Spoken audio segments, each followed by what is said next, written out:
MBC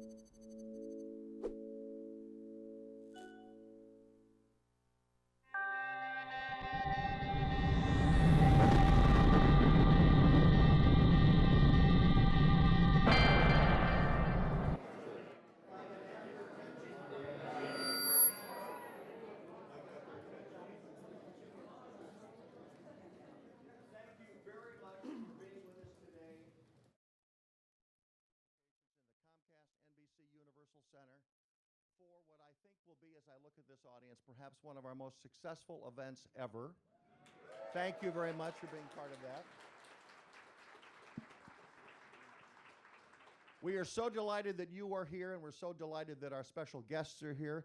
I had the opportunity many, many years ago in 1993, when I was on the Peabody Awards Board, to be part of the group that awarded Mystery Science Theater a Peabody Award.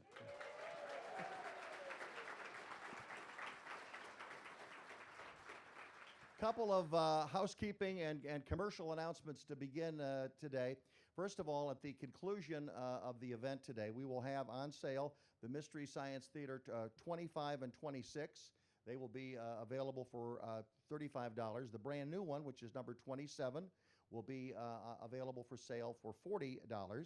And also, I would like to thank Shout Factory for partnering with us on this particular event, and also Garrett's Popcorn. Everybody had your Garrett? Put up your Garrett's. Show us your Garrett's. Okay, all right.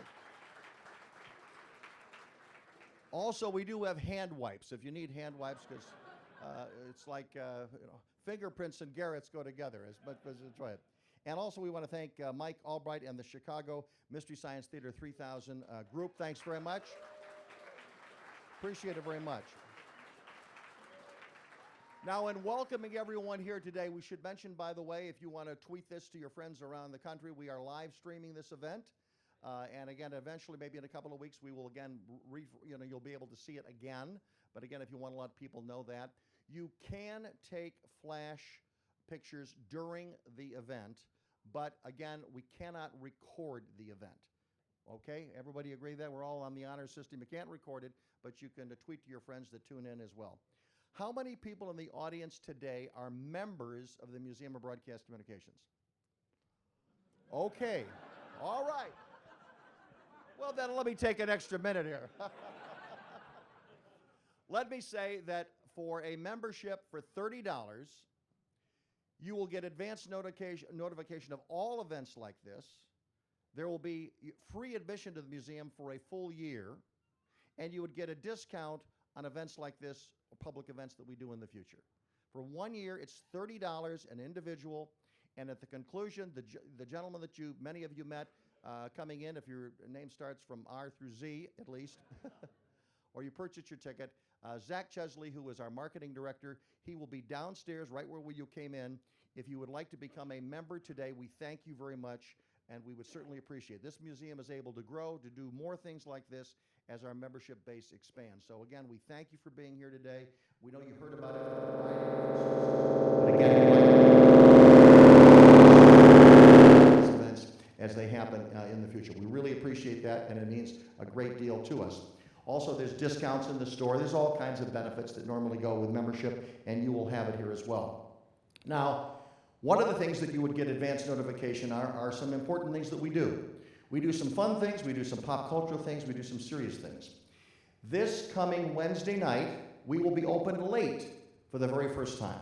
Museum's going to be open about 8 or 8:30, actually a little bit later Thursday on Wednesday night. It will always be Wednesday night when we're open late. This Wednesday night, we are going to turn back the clock, flashback net nights.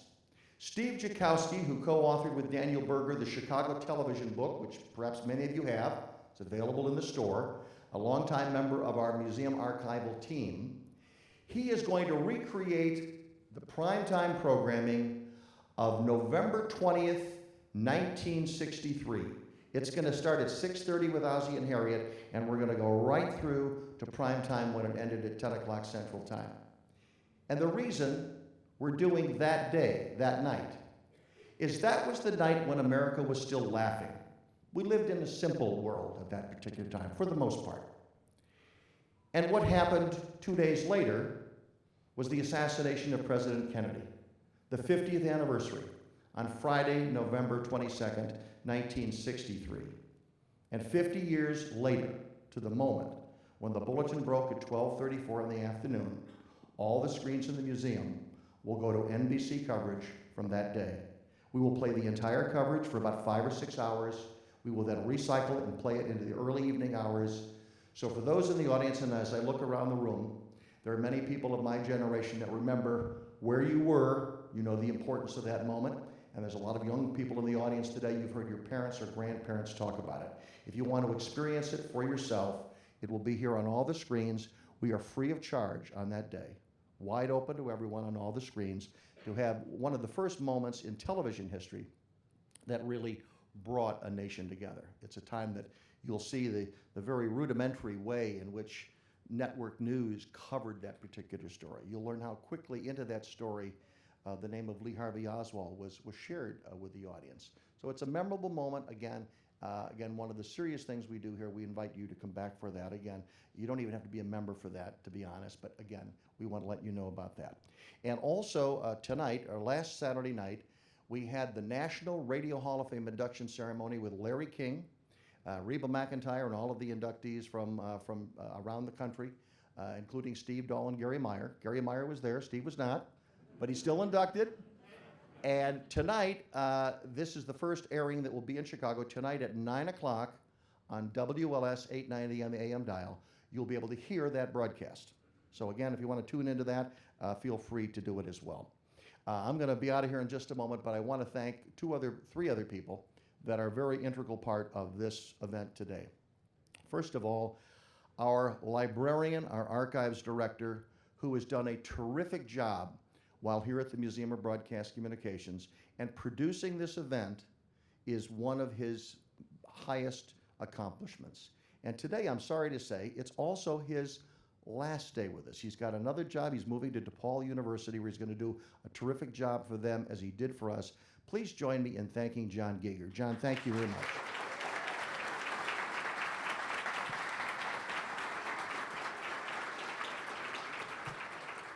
A few moments ago, I mentioned Steve Jakowski, who's the television archivist of the museum, who's co-author of that book, Chicago Television.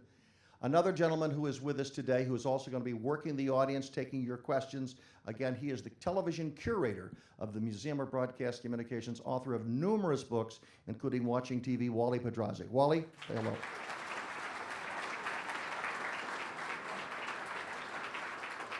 And last but not least is the new radio curator of the Museum of Broadcast Communications, who normally at this time is hosting Those Were the Days on WDCB, but he also knows a thing about television, and it was his idea to have this event today. Please welcome a terrific friend, a great talent, a great historian, Steve Darnell, your host for the rest of the day. Thank you.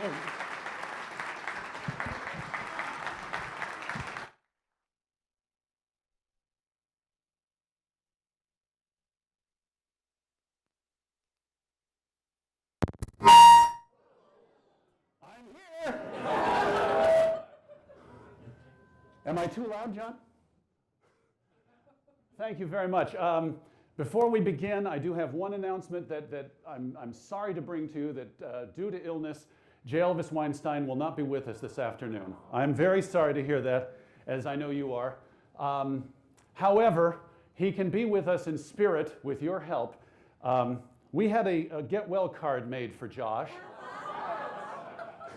And I'm going to give it to Wally Podrazik. We're going to have it out in the at the signing area after the show. So any of you, basically, you're welcome to open it up to any of these pages to sign a get well notice. I would ask that you not deface the cover any more than it has already been defaced. There you go. There should be enough room for everybody if you write very small. Thank you, Wally. And with that, I know I have some things to tell you about why you're here. Right now, let me show you why we're here. John, if you would let the journey begin. In a not too distant future.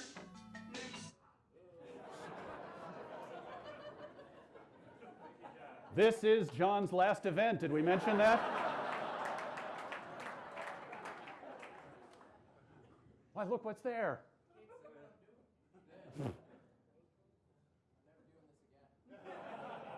Yeah, we could have told you that, buddy. Well, I tell you what. Oh, you're almost there. You're almost there. A little more. Go.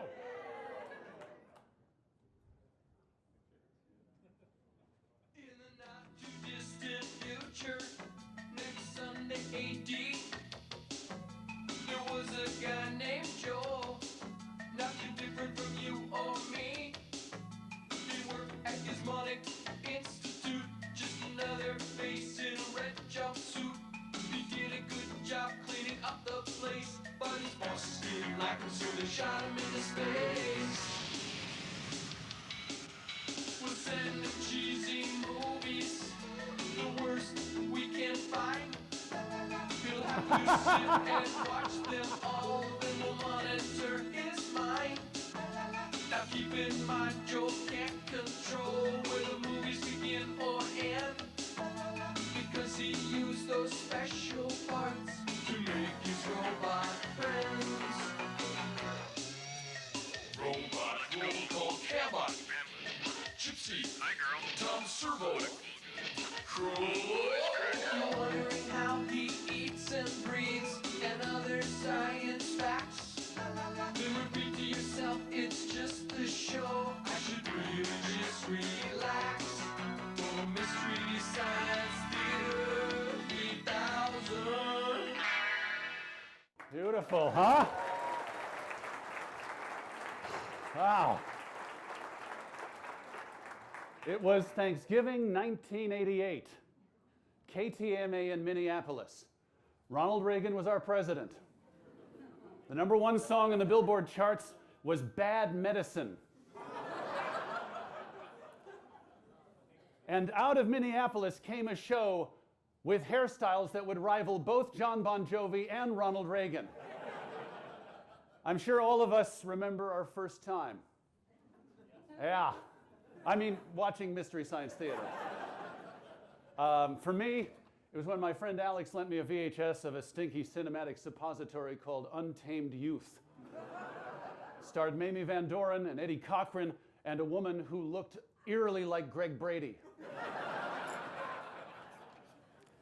And, I mean, obviously, Mystery Science Theater 3000 is a show about a man trapped in space with his robot friends watching bad movies at the whim of evil scientists. But it was also a sobering reminder that filmmaking is not a meritocracy. And more than that, at its heart, it was a reminder that even if we didn't live in one of the entertainment capitals of the world, we could, given enough thrift store toys and hot glue guns, make our own fun. Even if the movies were no fun at all. But the fact is that Mystery Science Theater universe had an amazing population. Some of you may remember the Space Children.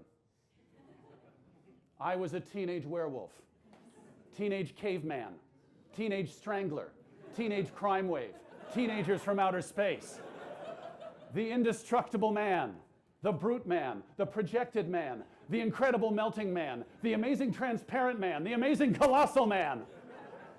On the distaff side, we had Racket Girls and Girls Town, the girl in gold boots, the girl in Lover's Lane, and for the more mature girls, women of the prehistoric planet. There were slime people and pod people and mole people. There were side hackers and skydivers and starfighters, hellcats, hobgoblins, beatniks, wild rebels, killer shrews, fire maidens from outer space, and in what can only be described as none of the above, there was Mr. B Natural.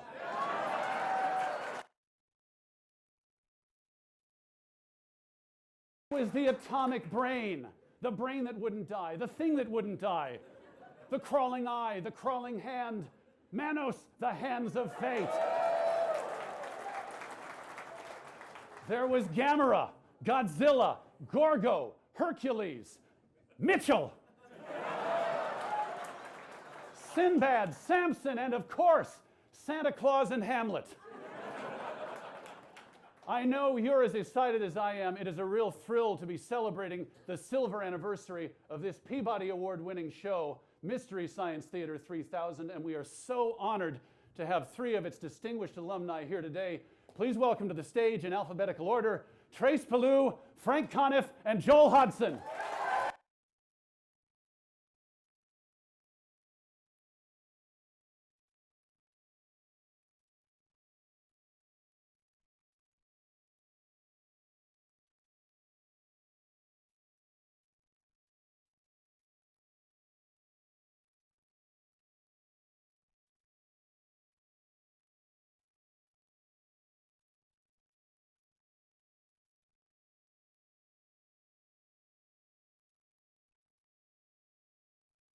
Resolved, right? Should have them. Can you? Yeah. Hello. Hello. Is there anybody in there? Hello. Steve, thank you for that. That was great. Thank you you for that very- introduction. That was so funny. And We are so copying that. Or as we used to say, ripping it off.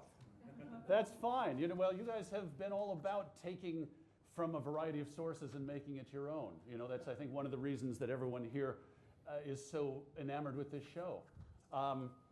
We're celebrating the silver anniversary. Yep. Can you hear me? Frank, is that you? So that's 2 cheeseburgers, fries. Am I right? Drive-thrus, am I right? Come on. You start Monday, don't you? see Lena, the headless wonder. She's all real, all live. But who's not on? Am I on? Yes, everyone's on. Okay. Bill, pickup line 3, please. Now, let's go back 25 years to the beginning. Joel, Yeah. it's a show about two that's you, right? Yeah. Yes. It's a show you take to Jim Mallon at KTMA, a show about Yeah. two mad scientists. They shoot a man into space. They force him to watch bad movies with his robot companions. Well, not really. It didn't start exactly. I was gonna like ask, that. what was the it didn't first start part of that? exactly like that. I was a stand-up before. I used to, do my stand-up act. Got to be on Letterman and Saturday Night Live and shows like that, and was in LA as a comic, and kind of ran out of juice. I kind of had I decided to go on a creative sabbatical, go back to Minneapolis, and when I went back, I realized that to get to do a show that I wanted to do, it would have to be really inexpensive. So I started by saying, what's the cheapest show I could create that would be novel, that might bring something new, to the lexicon, or just be something different. And so, like a lot of the shows you have here at the museum, Ray Rayner and Garfield Goose and all that, like the local shows, or Svengoolie we were talking about, the local, local TV shows that were wraparounds, that were either wrapping around cartoons or wrapping around movies. And I just imposed that silhouette thing and said, oh, now the characters can go from the host segments and be with you in the movie. So that was the only, I think that's the novel idea with Mystery Science Theater, is that the companions are with you while you watch it. And that's really what I pitched to Jim Mallon. But when we started, it wasn't like, the Mads didn't come in until we wrote the theme song, which was probably the second or third episode. Really? Originally, it was just the guy in space with the robots. And so that came along with the theme song, which was his bosses didn't like him, so they shot him into space. And that's when, yeah. That's how I got a job. Well, yeah. Well, now, Trace, you knew Joel from, I guess there was a writing group or something, or? We had started this writing group at a bar called the Green Mill, and we met there for about a year and realized we weren't writing. So we changed the name to Drinking Club. But we thought it would work better if we moved it to the library during the day. So, and that's when a bunch of comics in town would join us in this library, which actually in the basement. And The library was the version of the internet back then, right? yes, It was like the internet, except you went there. There were Some before. people here here not Yeah. know what a library is, so. But that's where we all got together and we would work on each other's, help each other with acts, their jokes and stuff. Sure. So, Joel, you've sold the show to Jim Mallon at this point, as it were. Yeah. What did you tell to Trace? How did you bring him Well, I think it was something like we're taping a pilot tomorrow, and would you be interested in being in it and running a puppet, running a robot puppet? Is that what do you remember? It was about that, yeah, that much info. Yeah. Hey, I And- built this set in my driveway, and I think I'd been watching you build that. I'd been over at your house and stuff, Yeah. Yeah. looking And in your window. that was you. Yeah. Also, Trace was in that. I mean, Josh was in that group. Right. And so both Josh and Trace appeared to me different than the other comics that were in the group, in that they were a little more outside the box. Trace was an improv guy who also did stand-up, but he had a lot of ideas, visual ideas. And Josh was really young and a really good stand-up for being 16 or 17 years old. But I felt like these guys could kind of go with this idea. Yeah, Josh, you were telling me it was kind of 17 going on 30. Oh, yeah. Yeah, yeah. When I met him, I thought he was 35. Yeah. When we talk about Josh, we have to talk in body age, not actual chronological age. Because he always likes to say, I'm 10 years younger than you guys, and then we go, no, body age, we're talking body age. So, now, Joel, I think you told me some years ago that you had actually made a number of robots that could have been used for this pilot. Oh, yeah, when I came back from LA, I just didn't know what I wanted to do exactly. So I started collaging robots out of found objects. And I made probably 50 of them and sold them through a store called Props that was in Calhoun Square. And so that's why I knew that I could do this, because I had made so many. I always thought, oh, they'd make nice puppets if I took the time to do it. So that's kind of where I thought it would go, and it was just an easy thing. That's why I really didn't make the robots till the day before, because I had made so many. That was the one thing I knew how to do. But it So- was obvious that Crow and Servo were going to be, or Beeper, as the first one was, those were going to be the ones. It wasn't like there was a casting call. Well, it's funny, when I pitched it to Jim Mallon, I had a bunch of drawings of just my idea was that it was going to be a whole bunch of robots, almost like the Muppet Show. That's when I talked to him and said, but really, I remember the drawing of the silhouettes, and it was the guy with 2 robots, and then there was a robotic chicken. Okay, so it was 3 robots and the guy. That's kind of the concept I pitched to him, but I kind of imagined maybe there'd be others that come in and all that. But it quickly became clear that it's just, the very best way to do that is 3.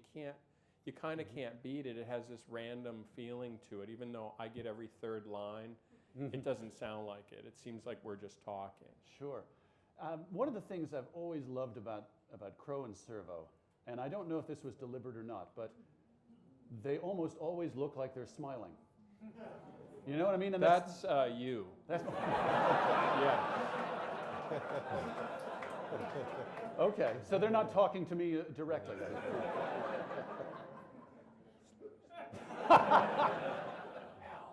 So that wasn't.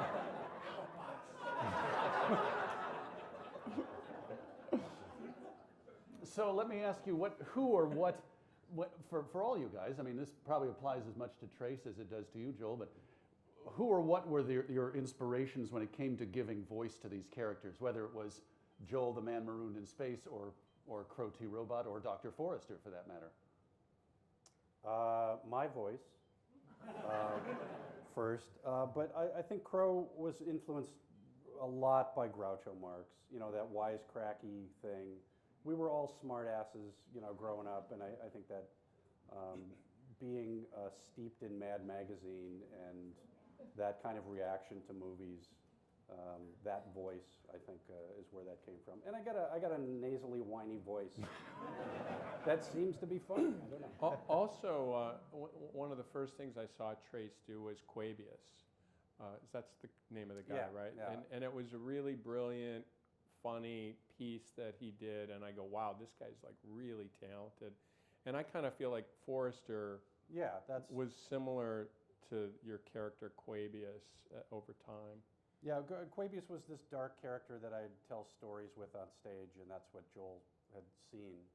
And sometimes I wouldn't wear pants. It was very, Yeah. very autobiographical in that sense. Yeah, I'm glad we had that discussion this morning. I think too what emerged, like I think I tried to impose a voice on Crow, say, oh, make him sound like a robot, and Josh, you know, I think what happened though is the more we did it, the more Josh and Trace became, I mean, they're really Trace and Josh. We had to reach a comfort level, Yeah, you know, sure. and we started with other, like Beeper was very, very difficult to do any voices at first. And that was the beauty of having all those episodes at KTMA to just workshop this thing and really hammer out, what, in 20 episodes? 22, yeah. That, you know, who gets to make a pilot that's 22 episodes long? Now, who's the Lou Reed fan among you? Well, I think Frank and I both are. Okay.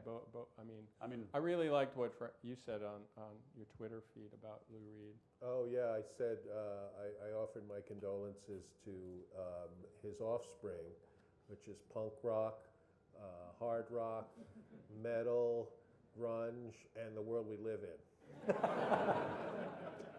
But that, yeah. Thank you, that was a great tweet, wasn't it? You're appearing on Twitter this weekend, aren't you? I've been held over on Twitter. But I guess, I mean, I'm fascinated by the sort of cultural winks, and we talked about this yesterday when we met, that in the era before the internet, when any one of us could be made aware of anything in the blink of an eye, you know, you had to know something special to know Lou Reed's Satellite of Love and Sun Ra's Rocket Number 9. You know, these things were not just falling out of the trees on YouTube. So what were those your ideas in both? I mean, to me, that was the thing that I noticed in the media and mostly in music. I'll give you an example. In George Harrison's Crackerbox Palace, which is a great pop song, but he references Mel Brooks in it. You know, he says, it's true, right? And that's, is that Blazing Saddles, Yeah. right? Yeah. So those moments were happening, and to me, they were like the most powerful things that I had noticed. Like, holy shit, he's talking about George Harrison watches Blazing Saddles. You know what I mean? And it was so strong that when I had a chance to do a show, I just said, oh, I want to do that because it just makes it richer. And why not? If you have to come up with a name for the spaceship, why not make it a reference to something else, or the rocket that's watching the spaceship? You know, why not just make a nod to something cool that people will later find? I think And Kevin. by the way, yeah. somebody sent me an interview where Mel Brooks said that he loved Mystery Science Theater, and that was like That's a highlight of my life to read that. I'm not kidding. I was That's so cool, thrilled yeah. to read that. So you talk about the evolution of the show, and of course, you have, as Trace said, you had a 22-episode pilot on KTMA, and then it goes to the network, and at that point, someone decides you need writers? Is that how it works? No, not at all. No, that was a decision I made, and it was kind of like, there was like when you think of Mystery Science Theater, the idea of now it's like obvious with YouTube, like you can write, annotate stuff, and reference where the time code is. But 25 years ago, the idea of writing a script that goes along with this moving target, which is a movie, just seemed incredibly daunting, and especially because time codes had like 10 digits. So the idea of like annotating all that just was insane. And so this was the only way to get going. But I'll tell you, the moment where I realized we had to write it was we cut together a cell tape from KTMA to show to Comedy Channel. And it was our funniest moments of the show. And that's when I go, oh, I get it. The whole show has to be like that. You know, okay.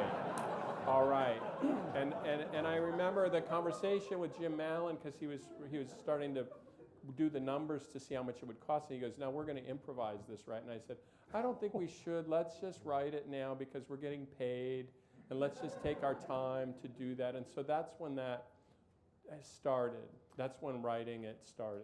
And that's Look really, at the I- ratio too, 22 episodes down to 7 great minutes. You know, the math kind of works out.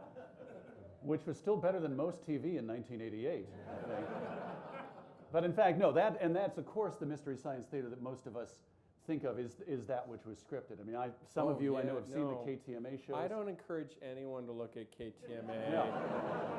unless it's for, study. We were so embryonic in figuring stuff out and just trying anything, and some stuff would stick and others wouldn't, and the bots were still evolving, you were still building, like Beeper became Servo, and it's not fun to go back and look at that. It's like watching somebody do Mystery Science Theater at a party.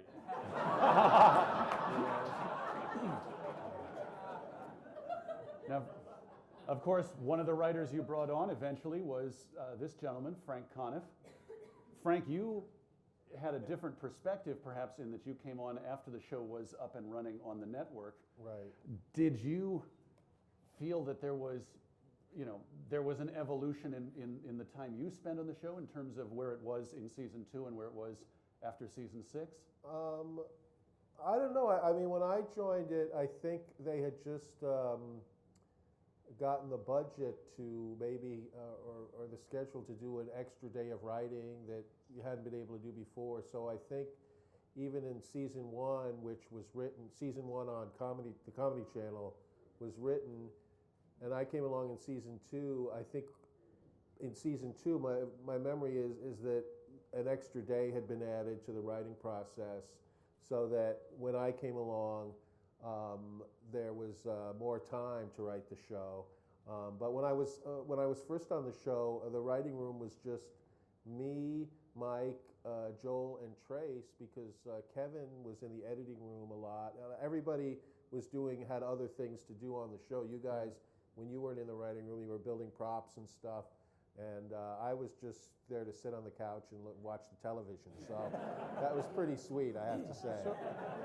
So Frank actually wrote on the first season, right? You were there for the first season. I was there for the second season. But although if I you was became there, T- you you owe me became- money. I don't. You became TV's Frank the second season, Yeah, the though. second So season. we knew who you were. But I and- wasn't writing on the show before I was TV's. Is that right? Okay. If you guys are going to keep arguing, I'm going to have to start eating. Okay. 25 years you've had to get this story straight? Yeah, I don't know. It's They all know it better than we do. I thought that we were on the Dumont network. That's how long ago that was. The Margaret Dumont. So what were some of the, you talked about the horror hosts and whatnot. In terms of the comedy, who were some of your direct antecedents? Were there specific shows that inspired, the jokes you told, the riffs you made, the sketches you did? Boy, every show we ever saw. Yeah. Every movie. It was amazing to get into this room with these guys and go, wow, they know stuff I know too. Yeah, it was.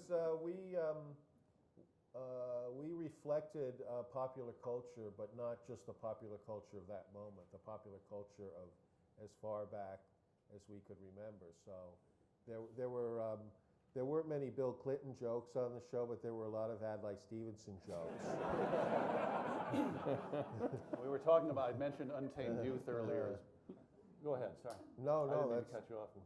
No, go ahead. I was done. I mean, one thing too. I mean, there were a couple of shows that really affected me, and I felt like really worked on a certain level. Like SCTV Yes. was Yeah, really yeah. neat, and they were so ambitious. And the lesson I got from SCTV was it all had this kind of low grade quality to it, and they maintained that, and it worked, even though they did things really You mean ambitious. production quality. Yeah, production quality.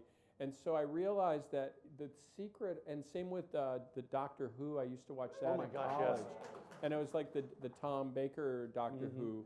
And it was like, I noticed that it worked, it took you all these places, but it was just like a soap opera production-wise. And so that kind of like informed me, like if we can keep this at one like production level, we can kind of go with that. And so that was, I mean, it wasn't exactly like a comedy thing, but it was more like a production lesson from those shows. They kind of maintain this quality. Right, and well, and as you say, like those shows, Mystery Science Theater was able to suspend whatever disbelief, even as you kind of reveled in the fact that this is a bowling pin cut in half that's supposed to be a beak. And everyone knew it, and that was part of the beauty of it, I thought. And Trace knew, I mean, you were a big Python fan. That's one thing. Huge Python fan, and I always appreciated their low budget effects. And it kept the comedy in the foreground. I mean, we would build something just to support the joke, and it didn't have to go any farther to overshadow it. So it never eclipsed, our props or special effects never eclipsed the jokes. They could never. Now, Frank, what about you? Who were some of the? I mean, I know you in particular have a fondness for the earlier eras of entertainment. I know you all and do. I totally agree with SCTV and Monty Python are two of my favorite TV shows of all time. But I'm also, as I think Joel and Trace are, very influenced by the Marx Brothers, by W.C. Fields, Jack Benny, Sergeant Bilko, you know, all that. And I think Trace and I, without even discussing it, in the Forrester TV's Frank relationship was a very much in the vein of old-time comedy teams like Laurel and Hardy and Abbott and Costello. That just came like very naturally to what we did, and when people compare it to that, I'm very complimented whenever anyone says. I'm very complimented when you just referenced it. Someone once said to me, and this is not true, I don't for a minute believe it's true, but I was so complimented. She said, "You're the Curly of your generation." And I know I'm not anywhere in Curly's class, but I was very complimented by that. Wow, that's Wasn't it great. Kevin Murphy who said that when he saw that spit curl, they knew they'd found their Joe Besser. Joe Besser is more in line of what I was able to achieve, but I mean, well, that's a good question. When you came on the show in season 2, was there any direction other than you're going to be Dr. F's new companion? well, when I Sidekick? was first hired, and it was just it was only on the understanding that I was going to be a writer on the show. I don't think anything had been decided about recasting Josh's part, and that's when I came in. I was very excited just about being a writer on the show. I didn't have expectations beyond that, but then when we did I think we did a test with me in Josh's old costume, which we never bought a new one. It was always me wearing his old costume. And we couldn't wash it because it Yeah. would fall apart. No. Yeah. It was like a Twilight Zone episode. I started becoming Josh, but we did a test with me and Trace, and what can I tell you? The camera loved me. Indeed. Well, I want to show how the camera loved Frank in just a second. There's one thing, though, we get talked about a lot, and that's the idea of a Midwestern sense of humor. And I know, we talk about that, the work of people like yourselves, or Mark Twain, or Bob Newhart, people who have a very unique sensibility. I wonder, to take that a step farther, if there might be something about the fact that all of you, I think, pretty much grew up in sort of middle-class suburban backgrounds. Not me. No? My Midwest sensibility was developed very early on the Upper East Side of Manhattan, just where I grew up. But no, I was kind of a bit of a fish out of water with all these. They're the ones who had to explain to me what the Wisconsin Dells were. But I really though feel, and I hope that I am influenced by that Midwestern. I can't even put my finger on what it is, but it is a total hilarious kind of sensibility that I think you guys had, and I think the Onion has, and it's really something that's pretty great. Well, we all grew up with, New York or LA as the comedy, go-to places, and we really wanted to make where we grew up a comedy go-to place too. That was really in the air when we started because really the Midwest was really what they call flyover area, which, you know, the executives from New York would fly over to LA and LA back to New York. And there was really truly that feeling when we started, like, you know, and there was a lot of emphasis on being edgy and doing edgy comedy. And that just wasn't really in our wheelhouse, and it was also kind of getting trite by that time anyway, like it was just kind of played out. And so we decided not to do that, but I just think that's who we were, you know, more than anything. And people ask me about the Midwest sensibility, and I feel the same way as Frank. I don't really know exactly how you would categorize that. What that means, but you know. I guess maybe in the sense that, you know, you think about the comedians in New York or LA who have the big TV shows, who have the film contracts, whom everyone's hanging on their every word. And here in the Midwest, as you say, it's a flyover zone. And so nobody cares what we think, so we can say whatever we want. Yeah, as edgy as the Midwest gets is Garrison Keillor. But a quiet weekend like that. Now, well, actually, I want to read it. Well, there was one, to me, my interpretation, we did a sketch one time, which is one of my favorite sketches we ever did, which is where Crow and Servo are just having lunch at this restaurant, and they're going, "Oh, that service here is so good. Oh, they're so creative here. Oh, they do such a great job, you know." And that was like, I thought that was one of the funniest things we ever did. And Joel was the waiter.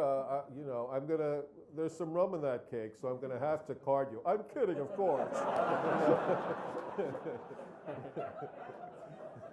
Well, one thing I want to say on that note too is Minneapolis was such a great place for us to start. The people are really like that. Oh, your show is so creative. Oh, you know, we laughed until we stopped. and they're just super encouraging people. And the comedy scene was really big in Minneapolis. That's where we all met. But people are for some reason, they were really encouraging. It wasn't like we ever hit any kind of roadblocks with people. They always kind of got behind what we were doing. And that was really important when we took it to Comedy Channel. We had like 1,000 people in the fan club. We had really good press. We were doing okay numbers, you know, so that was a big thing too. The Midwest is a big part of the success of I the wanted to show. actually read a quote from a fellow Midwesterner, Paul Westerberg. Of the Replacements. And Two people. you be thank me you. for a while and I'll be you. In fact, the lower class is so desperate to rise above where they are that they'll do anything, which explains metal bands. The upper class of wealth and affluence will try to make art because they've already seen money and power. And the middle class doesn't give a damn because they're right in the middle. And maybe would that have something to say about the sort of humor you guys did, in that sense that, you know, we're not not scrounging for our next meal, we're not riding the yachts. I thought there was going to be a quote about how much he loved Mystery Science Theater. Oh, I'm sorry. I was really excited. I assumed that's who Joel was quoting. I'm in a grunge band, you know. I think there might be something to that. I think we just, you know, it's kind of like movie riffing itself was really this kind of weird thing. It was kind of like became like, we realized there wasn't a lot of heat on the jokes like a typical sitcom where you gotta nail the joke and go to commercial. It's like this, because of the form of it, you could throw in stuff, big things and little things, and it kind of didn't matter. So it was kind of like the new land, I felt, for us, and we kind of were just filling it with whatever was amusing to us. But I just don't think that would have existed in a typical LA writing room. Mm-hmm. We talk about this a lot because it just wouldn't have happened because there's pressure. Oh, sure. And because we were doing something new, there was nothing to compare it to. And so that just allowed us to amuse ourselves and go, oh, well, why don't we just remark on the look on the guy's face? You know, we'll just do that and it kind of works, you know. Right, and then on those times when you actually threw in canned laughter, I mean, it was doubly absurd because it was the idea like, what, suddenly there's an audience here? This is insane. You know, if you guys have a moment, Sure. Hey. maybe we could take a trip back in time to Deep 13 and the Satellite of Love and see exactly how much the camera loves Frank Conniff. We're not all going to fit Okay. into the past. Now keep in mind this, John's way over there. This may take several tries, but it will be totally worth it. Okay. Come on in. A little bit more. That's good. Okay. People of Earth, my name is Joel, and I'm marooned in outer space. It's time for the invention exchange. What have you got for us, skanky boy? Well, my invention this week is for sign language. I don't know sign language, so I invented this device. It's a translator. You speak into one end, and it does international sign language on the other. Let me show you what I mean. Okay, let's do something simple. I, see, love you. Comfy? Yes, all right, and just stretch away.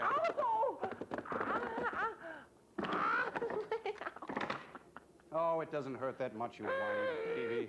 If you go to absolute zero, there'll be no molecular motion. It'll start a chain reaction and kill us all. Yeah, that's kind of how it played out in our scenario, too. Well, wait a minute. That's kind of stupid, isn't it? Yeah, it's stupid. We got to get him out of there. Oh, good one, Joel. Okay, you guys, I'm all set up in this thing. What was it for again? Oh, if you must know, Joel, we're going to surgically alter your face so you look just like Arch Hall Jr.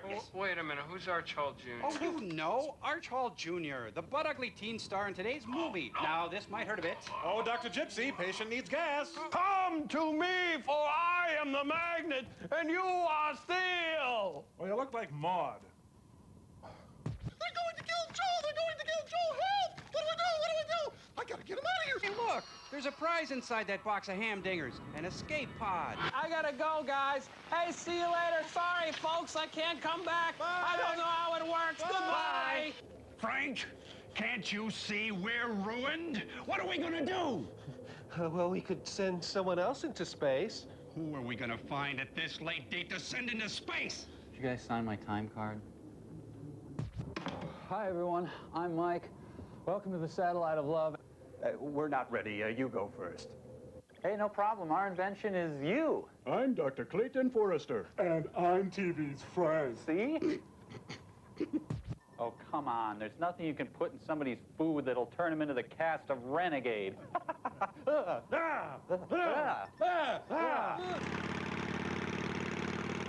I'm sorry. Mike's not here. I'm Carol Channing. Hey, how you doing, and what do you know? Glad you could be here to see my show, yeah. Oh, my. Okay, everybody. In the spirit of the 70s, I've come up with a brilliant blaxploitation film for all of us to star in. Crow, I don't know. It just seems to me that you've reworked Earth versus Soup and inserted jivey character names. Oh, like I'm that lazy. Now, I'm confused. Am I Chocolate Jones or Sugarfly McQueen? You're both. Thank you. Thank you very much, ladies and gentlemen. Tip your waitresses. Good night. Yeah, thank you very much. Oh, thank you. Tom, that really Sucked. I love to go out to eat. Hey, I can eat all the cheesecake I want. It goes straight to my hips, but who cares? Well, hello, Dr. Fist. Tell me, what is your... Sometimes it's just too easy.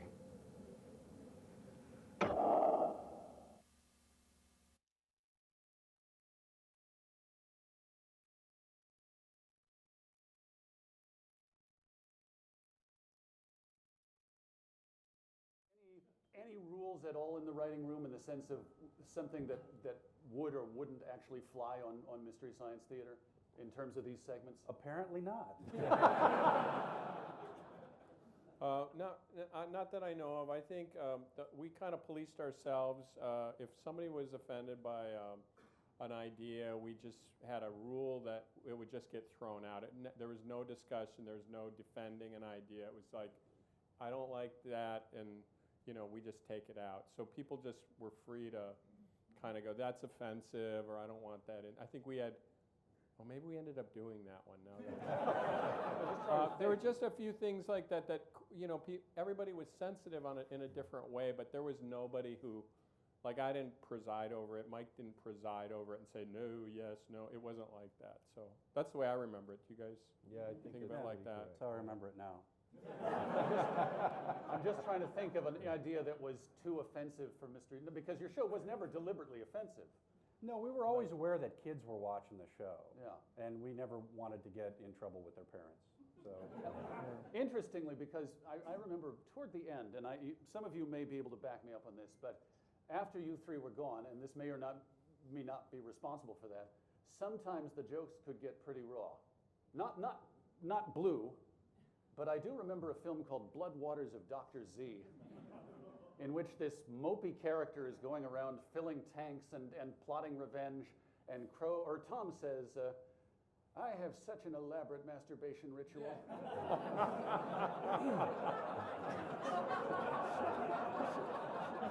you know, our mics were on at all times. That could have just been something that...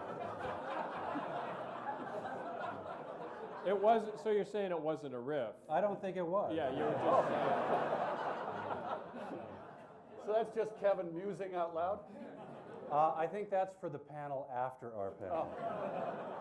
Well, you know, dirty, filthy, scatological jokes are the easiest way to get a laugh, which is probably why I do them so often. Well, you'd mentioned Mike Nelson, who we saw just there as the second host of the show. There is something I've wanted to ask you for a long time about this, Joel. Who was better? That's I'm easy. kidding. No, Mike was obviously better. I think you know, it's a really unfair thing. No, and, Mike. and when I answer that, it makes it sound like I care, and I really don't. I know. I was always sort of So I amused really at. don't. But Mike was so talented and did such a good job for us that it was just like, I think he just did a great job. And recently I've been asked to look at a lot of the shows. People ask me what are my favorites and stuff like that. And I got to go back and watch a lot of the Mike, Kevin, and Bill ones. And they're really great shows. They're brilliant. So I think they did an awesome job. Well, and you've said in the past, I think all of you have said, that Mike was really, when he came on board in season 1 on Comedy Channel, he was really kind of a catalyst in the sense that he's the one who would actually come up with something besides, oh, that costume looks ridiculous. I think Mike said that. Oh, did he? Yeah.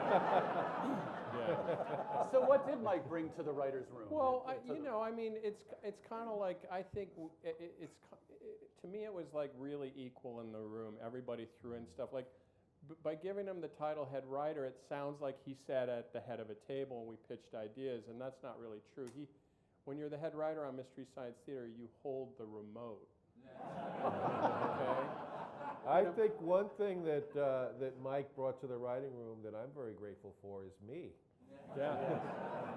He's the one I think that recommended me. I was his friend doing stand-up, and I think he was kind of a catalyst in me being on the show. So that was pretty cool, I thought. Very. I know, and I'm sorry Josh isn't here because he's the one I guess we have to thank for bringing Mike on the show. Yes. Well, and me. Let's not forget Well, of that. course. I mean, Josh brought me down to see Mike, and I'm the guy who said, yeah, let's get Mike. Yeah, for sure. Josh didn't have free reign, man. No, He's 17 years old, man. Come on. I apologize. I didn't mean to impugn them. We all knew each other from the comedy scene, and so what I did was I just let the newest people who were still doing stand-up go and find the new people. So Josh found Mike found Frank, and just it went on like that. So it's like Mike also, I think, might have brought Bridget along because they went on to get married. Yeah. But I think he had, He knew Bridget from being married to her. No, he wasn't married to her when we did the show. They got married during the show. Yeah. Oh, that would have been a great episode. Oh, I know. You guys never did a wedding? Well, you did a wedding episode, but. But they already, the Tiny Tim Miss Vicky thing kind of soured off. I've always been curious about a credit that appeared in the early years of the show because you had head writer and then you had creative pit boss. And I'm not sure Wow, I which. don't remember that. I don't remember think that. that was credit. like one of us had to be responsible for something like cleaning the kitchen. I don't remember There was, that. I Traded think, that around. I think there was a movement to give people on the show a credit that would do them no good in their subsequent careers. Right.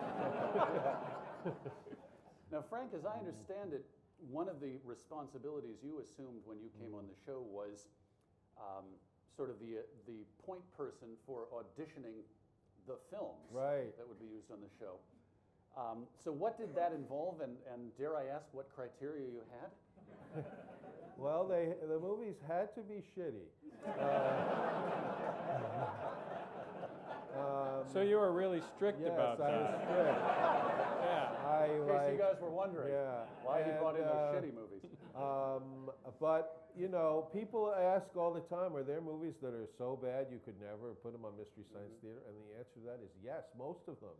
Most of them, because the ones we did were actually the cream of the crop, believe it or not. But there's a lot of movies, like we had certain criteria, like for one thing, you had to be able to see it, hear it, because some movies that I would watch, the sound was so bad you couldn't hear what was going on, the lighting was so bad you couldn't see any, and we still did a lot of movies that had really bad lighting and bad sound, but, and also having some kind of narrative that you can follow is very helpful, actually. And it's true, and I say this in all sincerity, that I think the people who made the movies really did the heavy lifting for the Mystery Science Theater episodes. They provided a story and a narrative, and we just put the jokes in, but even, you know, the most incompetently told story is still a story, you know, but some movies never even got to the point where they had stories, you know, and so those ones we didn't do, but yeah, it was kind of like the Supreme Court definition of pornography. You knew it when you saw it. And you see it a lot. I thought it was funny too, because this again shows how long ago this was. When we got the movies, they came in a huge cardboard box. They were VHS tapes, just filled, and we just put it in Frank's office, and he would go through them, and then